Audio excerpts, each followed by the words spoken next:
Hello again, everyone, and welcome to the Mercer County Football Show here on WBCB1490.com alongside the Trentonian George O'Gorman, Mike Samsel with you, bearing down, George, last week of the regular season. You feel the fall chill, the leaves are starting to change color. Must mean one thing, playoffs. Well, it's the last week of the regular season for a couple teams. Other teams still have regular season games left to play. The holiday games still coming up. Right.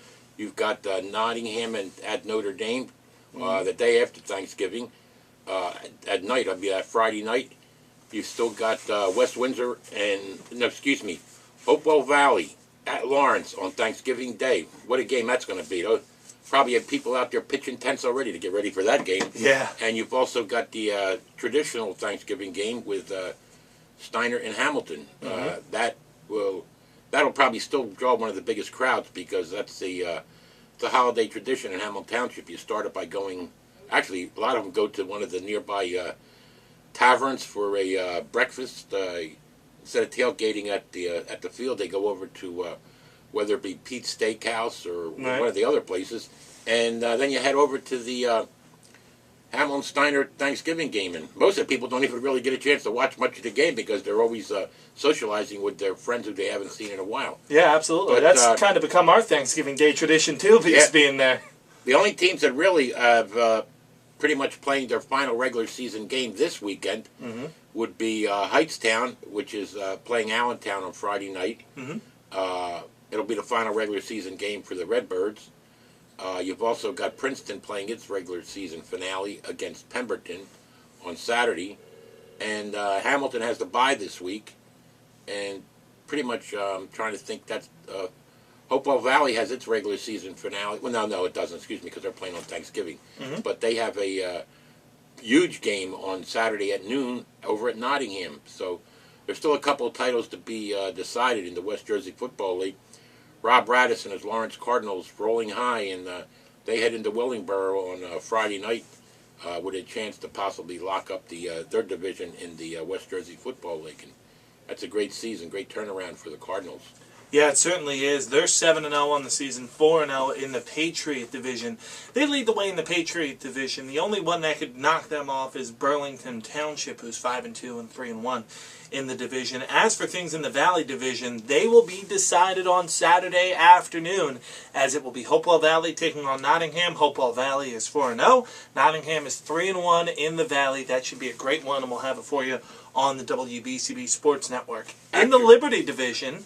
actually, also in that is Allentown. Allentown is in the Allentown is in contention for the playoffs after their big win. Well, actually, they had to bye. Yeah, they had to bye. They beat Nottingham. The other team we keep forgetting about is Ewing. Yeah. Drew Bessler's ball club. They can wrap up their division title with a win over Delran. And Delran's coming in 6-1 on Friday night to play over at Ewing, and that should be a heck of a game. Yeah, that should be a great one between Ewing and Delran. 5-3 are the Blue Devils. 6-1 is Delran. And the Liberty Division crown on the line. Cinnaminson may have something to say about that, depending on how things go there as well. In the Freedom Division, Florence and Burlington City are both 3-0. Palmyra is right there at 2-1. And in the Colonial Division, Rancocas Valley pretty much has that one wrapped up, as they are 4-0. Trenton is 2-1. So that's pretty much wrapped things up for Rancocas Valley. That's the one that's decided. With Rancocas Valley. The Florence-Burlington City game will decide that division championship since they're playing Friday night. Yeah, that's going to be a great one between Florence and Burlington City. That should be a very fun game.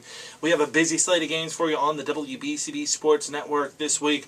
We're going to step aside and take our first time out here at the Mercer County Football Show. When we come back on the other side, we'll go over the PowerPoints throughout Central Jersey Groups 3, 4, and 5. Get you updated on what some potential playoff matchups could be, where your favorite team could be, and we'll also go over the results of last week. You're watching the Mercer County Football Show here on WBCB1490.com, presented by the St. Francis Medical Center, your heart hospital in the city of Trenton. George and I will be right back after this. St. Francis Medical Center's new walk-in clinics are now open in Hamilton and Ewing 7 days a week.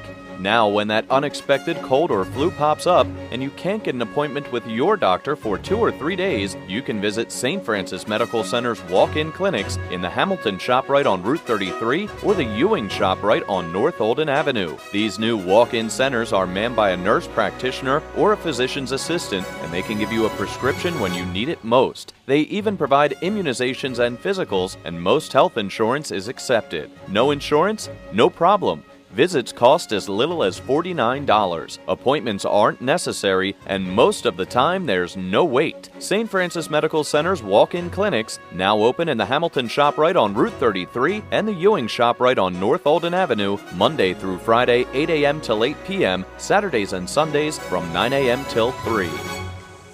Hello again, everyone, and welcome back to the Mercer County Football Show here on WBCB1490.com. I'm Mike, that's George. We're presented by the St. Francis Medical Center, your heart hospital in the city of Trenton, and also by the Trentonian. Be sure to check them out online at Trentonian.com. Taking a look at the PowerPoints around the area. George, we're 1 week away from the start of the playoffs, and things are still a little bit muddy as to where this is all going to shake out. We know some of the teams that are going to be in, but we have no idea where or who they're going to be playing. Yeah, it is. It is a very interesting thing. You know, you get a team like Trenton with a 7-1 record that really is only, I think, third in their Central Jersey Group 5 bracket. Yep. That's because the Tornadoes really haven't picked up many power points. They lost to Rancocas Valley, which probably had the best record of the teams that they've played. They defeated West Windsor North, West Windsor South, Steiner, and Hamilton, which combined only have, 6 wins, 8 wins? Mm-hmm. And so they didn't get many power points defeating those teams. So it's going to be tough for the Tornadoes. They're favored to win on Saturday against Notre Dame, but then again, that is Trenton's. You know, Trenton's pretty much exceeded its amount of power points. Right. I believe because of the fact that this will be their 9th game. They come in 7-1. Mm-hmm. But the Tornadoes should be home next weekend for their first round playoff game, and Trenton really, they've had some tough luck over the years in playoff games, going on the road a couple of times and losing at Piscataway. I remember one year they lost at Sayreville when those teams were really strong. Mm-hmm. The last time Trenton was doing this well, they went 9-0 in the regular season, got a playoff win, and then hosted Woodbridge in the championship game at Trenton. That was back in the 90s, and lost that game. I think it was like 10-7 or something like that. But it's good to see the Tornadoes rebound after Tariq Coleman has come in and really turned their program around. Mm-hmm. In Central Jersey Group 5, we mentioned 8 games are the limit. You can play that 9th regular season game, but it doesn't really help you out in power points. The bad news for Trenton is they can't rise up anymore. They are set in that 3 seed. The good news is every team behind them has also played their 8 regular season games, so they cannot fall back. So it looks like, Georgia, if I'm understanding things correctly, the first round matchup between Trenton and Hunterdon Central is set. That pretty much looks to be, I was looking at that last night, and that looks to be a pretty interesting matchup. Hunterdon Central plays in that, I think they call it, well, it's gone from a lot of different names. It used to be the Skyland Conference, and it's the Mid-Jersey 33, or I don't even know, they names change every year, but they play a much tougher schedule than Trenton has played, where they play the Franklin Townships, they play the Peaburgs, they play Hillsborough. Right. But, Trenton's got a lot of weapons, and they've been certainly, showing them off in great defense, so that should be one of the more interesting matchups. And I think the one division, I think it's Central Jersey Group 3, mm-hmm. could have as many as, the 8 teams will be in it. 4 of them could be from Mercer County. Yeah, and that's what we were going to say in Central Jersey Group 3 and Group 4. As things are set in Group 5, Group 3 and 4 are chaos, really. Lawrence at 7-0 on the season. Now they're expected to get the win on Saturday. We will see how that turns out. Basically, for Lawrence, if they win, it looks as though they're going to be the number 1 seed. Ocean Township might not be able to catch them. They're 4 power points behind. Hopewell Valley is right there at 115. They're 7-0 on the season. A win over Nottingham could really vault Hopewell Valley. So those first 3 seeds, all undefeated, all within less than 10 points of each other. Central Jersey Group 3 could really end up being pretty chaotic. And also, is that the group that West Windsor North is still alive in? That's Central Jersey Group 4, actually. Group 4. West Yeah. Windsor North with only 2 wins. And if they can pick up a win on... well, no, it would count because this will be their 9th game. Right. But Chris Casamento's ball club, I mean, riding the arm of Kevin Murphy. And they really... Murphy, with another big night, probably could get to 2,000 yards passing. Yeah. So right now, it looks like in Central Jersey Group 3, Ewing is in. Ewing is set. They're 5-3. They've played their 8 games. The only team that could catch them from behind may be Carteret. They're the only team that has 7 games. But it looks like right now that Ewing is locked into that 5th seed right now and a possible matchup against Long Branch in round number 1. It's a possibility Ewing could move even higher because they've got Delran coming in on Friday night over at the John Houseman Football Complex, and Delran is coming in with a 6-1 record, and the division title is at stake in the West Jersey Football League, and so that's a huge game for the Blue Devils. And Devontae Ellis, I mean, he's moving up among the rushing leaders. He's right behind. Well, I guess it would be Samai Mitchell from Lawrence and Ryan Wharton. And Devontae Ellis had another huge game the other night for Ewing. I know he was up close to 200 yards, and he's really been doing an outstanding job. Ellis had 238 yards and 3 touchdowns. Not bad.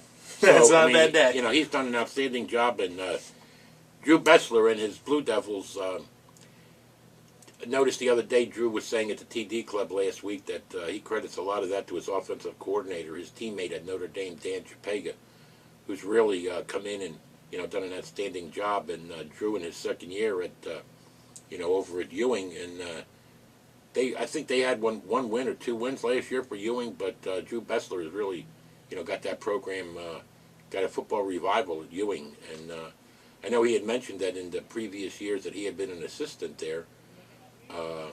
Under John Bamber, there were always a big turnover in assistant coaches, but he's pretty much solidified that, and Dan Chapega's his former teammate is doing an outstanding job, and this would be a big opportunity for Ewing to wrap up a division championship. They can beat Delran. I think both of them they're both undefeated in their division. Yeah, that would certainly be pretty big. And one of the things that could end up happening in Central Jersey Group 3 is you could have an all-Mercer County matchup, whether it be Hopewell Valley or Lawrence, taking on Allentown in the first round, because Allentown looks to be set in that 8th seed in Central Jersey Group 3. On to Group 4 now we move. Nottingham sitting 4th right now. If things hold serve, they would host the first-round playoff game. But we talked about the division implications that Hopewell Valley and Nottingham game has. Well, how about the playoff implications? They are huge. Yeah, it's huge because a Nottingham win could really give them a ton of power points and move them up possibly into up to number 2. Maybe the number 2 spot there as a defending Central Jersey Group 3 champs. And, there's a lot on the line for John Adams and the North Stars that they can knock off Hopewell Valley, a team that they've pretty much been able to beat the last few years, and even last year when Hopewell was getting good. And this year Hopewell's coming in, and saw Hopewell the other night, and Austin Fellows had an unbelievable performance. Not his greatest game as far as number-wise, but he threw 2 touchdown passes to Michael Geis, one down the sideline where Geis never stopped running, and Fellows just laid the ball right in his hands at about the 30, and he just sprinted into the end zone for a touchdown. And later in the game, capping off a 33-point turnaround for for Hopewell Valley, which had trailed at one point at halftime, or just prior to halftime, and scored 33 points. He hit Geis down the middle in a fly pattern. Again, Geis never broke stride. The ball was laid right out. All Geis did was put his hands there, and the ball was delivered. And, Ewing, I keep saying Ewing, but Hopewell Valley has got a lot of weapons. Joey Immordino has been really running an outstanding game for only a sophomore, and I mean, how many weapons does this Hopewell Valley team have? Drew Wiley, outstanding receiver. He plays great defense. I mean, there's just so many things. As we mentioned, Yuska had 206 yards, 3 touchdowns. Joey Immordino, 5 carries for 31 yards. Fellows threw for 244 yards and 3 touchdowns. Geis was 5 for 190, 2 touchdowns, and Ben Matheny had a big catch. Drew Wiley, 2 catches, 4 yards, a touchdown.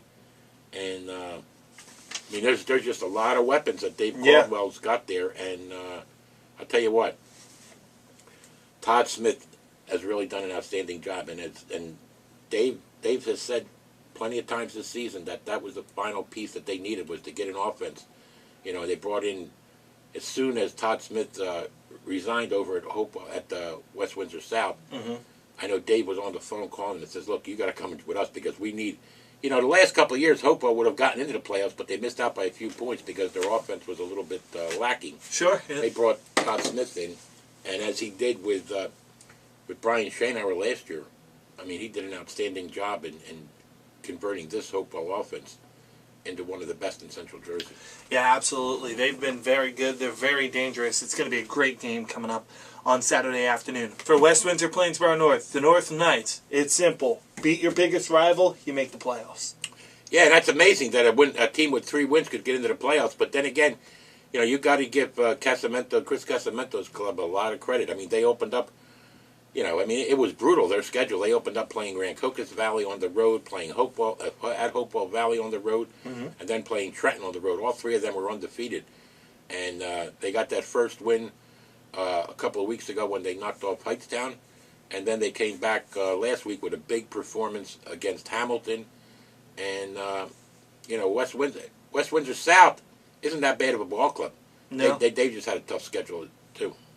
Yeah, they certainly have. And that'll just about wrap up this segment. Coming up next, we will go over the results from last week in Mercer County, and we will also preview the games coming up. You're watching the Mercer County Football Show presented by the Trentonian and St. Francis Medical Center. We'll be right back. The Gator Jerry Blavitt. And are you looking for the best local news coverage, the best sports coverage, both Philly and New York sports, and the best high school coverage? Then look no further than the Trentonian. It's the only local newspaper covering Mercer, Bucks, and Burlington counties 7 days a week. No one does it better than the Trentonian. It's coverage you can count on 7 days a week from Levittown to Burlington, Hamilton to Florence, Trenton to Newtown. It's the Trentonian. Welcome back to the Mercer County Football Show here on WBCB1490.com alongside the Trentonians George O'Gorman, Mike Samsel with you. We are presented by the St. Francis Medical Center, your heart hospital in the city of Trenton, and also the Trentonian. Be sure to check them out online at Trentonian.com. Taking a look at some of the results in Mercer County last week. First, quick rundown. Pemberton 33, Robbinsville 14, Lenape 28, Rancocas Valley 22, Princeton 57, losing to Trenton 57-14. So Trenton victorious in that one. West Windsor Plainsboro North getting their second win of the season. Playoff implications in that one, 39-21 over Hamilton. And something that we thought was going to end up being the game of the week, George, but Hopewell Valley really came out and handled Burlington Township. 46-14, the final Hopewell Valley in that one. Yeah, and as we mentioned earlier, Hopewell Valley had scored right out of the chute there. They got 2 big touchdown, not big, but 2 key touchdown runs by Andrew Yuska to go up 14-0. But then Burlington Township in the second quarter came back with Kadeem Thornton throwing a touchdown and running for another one, and the next thing you know, Hopewell Valley is behind, but, you know, whatever they talked about after that, they came back and scored 33 unanswered points and really had an outstanding performance. And you figure you had Austin Fellows throwing 4 yards to Drew Wiley for a pass. You had Yuska running for another touchdown. You had Mike Geis, 63-yard pass from Fellows. Kyle Horahan, second interception return that I've seen him have. Went 63 yards for a touchdown, and then Geis with his 60-yard pass down the middle of the field from Boston Fellows, who ended up throwing for 244 yards and 3 touchdowns, completing 9 of 15. Overcame 2 interceptions, and really was outstanding after that. Yeah, it certainly was. 2 other games that had playoff implications. Ewing 28-6 over Burlington City, and Lawrence 33, Northern Burlington 6. Yeah, that was a outstanding performance by Rob Radis and the Cardinals. Northern Burlington came in there flying pretty high. They had knocked off Rancocas Valley prior to Rancocas Valley, you know, beating Trenton. And the Cardinals just did a number on them. You know, more credit to Nick Falkenberg and Samai Mitchell and Kadeem. You know, this team has got a lot of weapons, and Cameron Kitchen, really, Kadeem Neal, as I was mentioning, he's a transfer from Don Bosco. He played at Notre Dame last year, too. Played at Notre Dame, was going to go up at Don Bosco, and he came back, and he's at Lawrence now. And he had a couple of big catches. 2 catches for 52 yards. Nick Falkenberg was 5 for 11, 108 yards. And he also ran 4 times for 20 yards. And Samai Mitchell, 27 carries, 186 yards. Cameron Kitchen, 14 carries, 103 yards. That's not bad when you can have 2 of your best receivers both get over 100 yards rushing. And because they put up such outstanding numbers offensively, sometimes their defense tends to get overlooked. But remember, a lot of the guys are playing defense as well. Cameron Kitchen, I believe, was honored as the defensive lineman of the week, if I'm not mistaken, for the Cardinals for his performance in that game. And I think he had, if I'm not mistaken, he probably had a interception return. Yeah. And Lawrence just has a lot of weapons. David Cowell, Adam Gibson. They got a lot of guys that do a lot of things for Rob Radis. It's not a deep team, but the one thing that's really helped the Cardinals has been they've been able to stay healthy this year. That's what Rob said in the beginning of the year. We can stay healthy. We can be a pretty good team, and they have stayed healthy. Yeah, they certainly have. That's been a huge benefit for them. Moving on to the games that are coming up this week in Mercer County, not to breeze through some of them, but there are some games this week, not a lot of implications. There are other games this week that have absolutely huge implications. One of the games that has huge implications, Delran and Ewing on Friday night, should be a great one. Should be a great game, and hopefully Ewing has caught the attention of a lot of the sports-minded fans. That's always been a great athletic community, Ewing Township, and with Drew Bessler having really gotten this program back, and that's a good way to finish it off heading into the playoffs. If you can handle a 6-1 Delran team. Delran still has to play Cinnaminson. I think they play the night before Thanksgiving. But if Ewing can, really put it together and have an outstanding game, and I'll tell you what, Devontae Ellis doesn't get a lot of the recognition that he probably should get, because you've got guys like Andrew Yuska and Ryan Wharton at Trenton and Samai Mitchell, but this kid has gradually moved up. He's got 238 yards the other day on 29 carries, scored 3 times. He had runs of 1, 49, and 45 yards. And their outstanding young quarterback that Ewing has, well, he's not young, but Vondae Hall. He throws the ball pretty well too. He was 10. He was 2 for 10. He threw for 48 yards. But Ewing doesn't have to rely on the pass. They can they can run the ball. Yeah. And Ellis has done an outstanding job running it for the Blue Devils. Some games, not huge implications, but are certainly worth mentioning. Robbinsville at 2-6 on the season takes on a 4-3 Holy Cross team at Holy Cross. Steinert at 2-5 takes on Rancocas Valley at 4-3. If Steinert can pull the upset there, maybe, but it would be an uphill battle for the Spartans. That's for sure. If Steinert can pull the upset there, that would be one of the biggest wins, not just in Dan Caruso's career, but in Steinert football. Sure. Yeah, absolutely. But hey, Rancocas Valley, they're very vulnerable. I mean, they lost, not to demean anything that Northern Burlington did a couple of weeks ago when they knocked off them. They knocked off Rancocas Valley. They played last week. They played a very good Lenape team. Lost there. Probably should have lost the game to Trenton. Had Trenton not made those, special teams mistakes, including, at the end of the game, the punter punting from his end zone.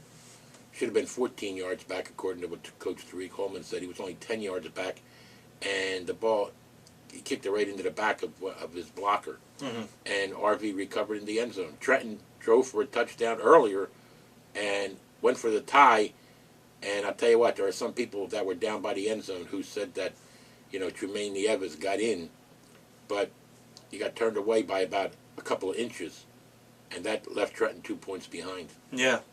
So certainly a close game that was, and a big game coming up for Rancocas Valley and Steinert. Allentown 4-4 takes on Heightstown at 1-7. Most things are decided as far as playoff implications go in that game. And 3-4 Pemberton takes on 0-8 Princeton.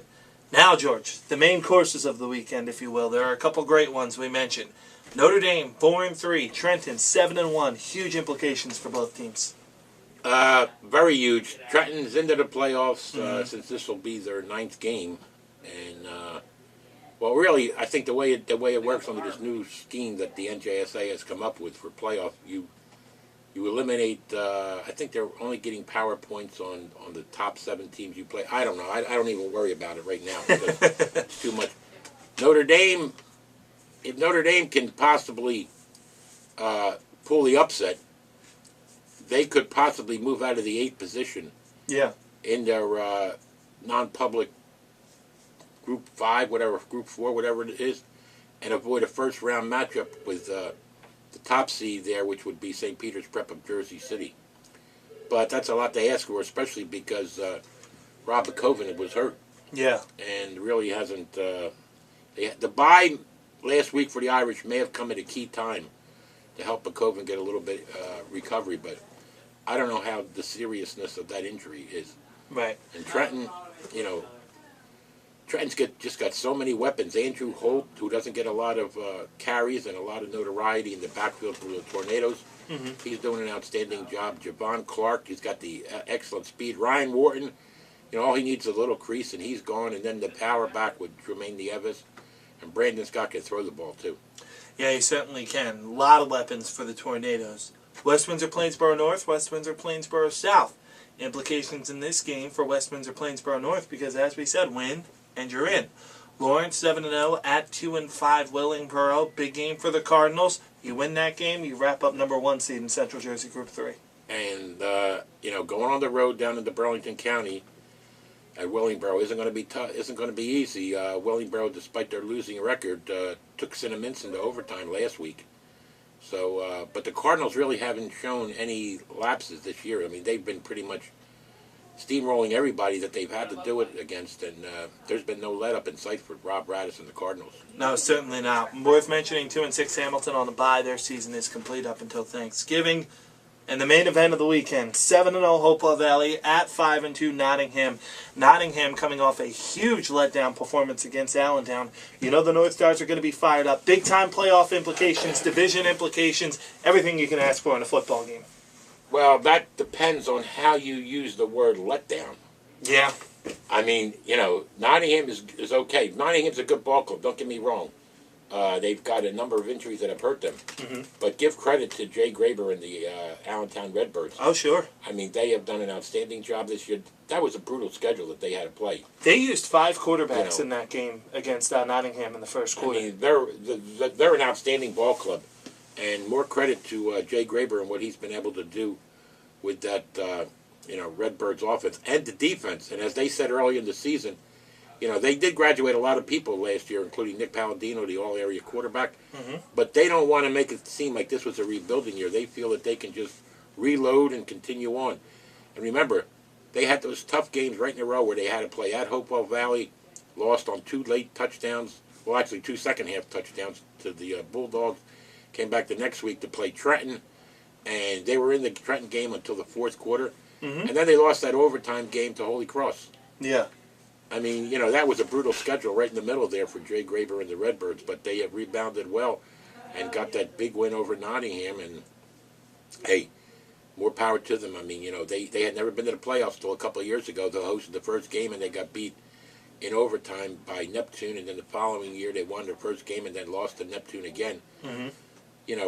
Jay Graber is definitely a solid candidate for Coach of the Year. I mean, with the job he's done again, with basically rebuilding this team. I mean, let's face it, he had a lot of people that graduated, but is it Drew Apostolico? I know I keep getting his first name mixed up, but Dean Apostolico, the quarterback, done an outstanding job, and hey, more power to the Allentown Redbirds, who go probably their closest rival in terms of mileage-wise is Hightstown. Right.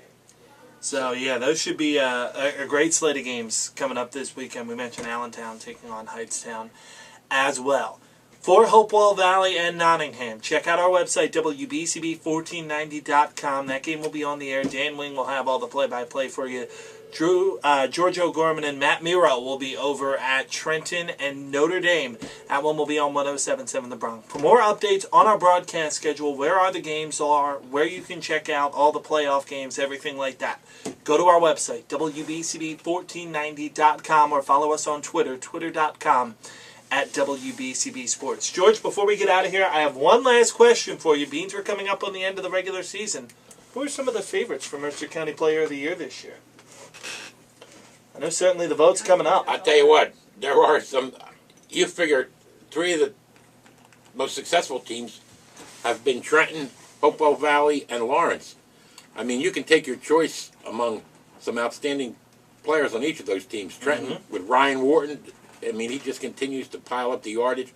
Lawrence with Samai Mitchell, Nick Falkenberg, their young quarterback. Hopewell Valley, I mean, there's a ton of guys at Hopewell Valley. Sure. Austin Fellows, the quarterback, Mike Geis, Andrew Yuska. I mean, any one of those you can put in there. Yeah, absolutely. There's some great contenders for Mercer County Player of the Year, and it's been a very fun year. Should be a fun weekend to finish it up. Yeah, it certainly has flown by this year. But November's going to be a good month, and hopefully we'll get into December, too. Yeah, absolutely. Well, George, me and you have been working together now consistently for 2 years. We've had 2 straight state championship games. Hopefully we can do a third. And 3, hopefully this will be the 3rd year in a row that we'll have a Mercer County team get to one of the Central Jersey championship games. Last year we were at College in New Jersey when Nottingham won Group 3. And the year before we had Steiner up at Rutgers Stadium where they took a lead over Neptune, and then Neptune came back in the second half. But, hey, it would be great to have a third, maybe even, who knows, maybe even, since they're all in different groups, right, we could have... Yeah, maybe even a couple. We could have Hopewell Valley, Trenton, Lawrence. And I'll tell you what, Thanksgiving, make your plans for a late dinner. Yeah. Because I'll tell you what, Hopewell Valley Lawrence is a game you don't want to miss. Yeah, certainly not. It's going to be a very fun couple of weeks coming up here in Mercer County. That's George, I'm Mike. It's the Mercer County Football Show presented by the St. Francis Medical Center and the Trentonian. Enjoy your football weekend, everyone. It should be a great one.